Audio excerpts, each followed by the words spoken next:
How to fix Yahoo Mail login problem. So if you're facing a problem with the Yahoo Mail login, then what you need to do is first you need to check your internet connection, because if you don't have a stable internet connection, then you might find the login issue. So first check your internet connection, make sure that you have a stable internet connection. And even after having a stable internet connection, if that doesn't fix your problem, then move on to the next process, which is you need to go with the upper right, which has that three dots option, and then go with settings.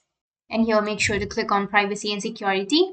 Go with third-party cookies and then scroll down and go with see all site data and permissions. And here you need to search for Yahoo. Once you search for Yahoo, here you will have your Yahoo cookies, right? You just need simply go with the right side, which has that delete option, and delete. And it will sign you out. So you just need simply go with delete. And once you've deleted all of the sites of yahoo.com, you just need simply go with a new tab and search for yahoo.com and try to log in, and your problem might be fixed. But if that still doesn't fix your problem, then you can simply go and use a VPN. You can simply choose any VPN that you are comfortable with. And once you turn on your VPN, you can go with your browser and try logging into your account, and your problem will be fixed. So that's it. That's how you can fix your Yahoo Mail login problem. And if you have any questions, feel free to comment below. Thanks for watching.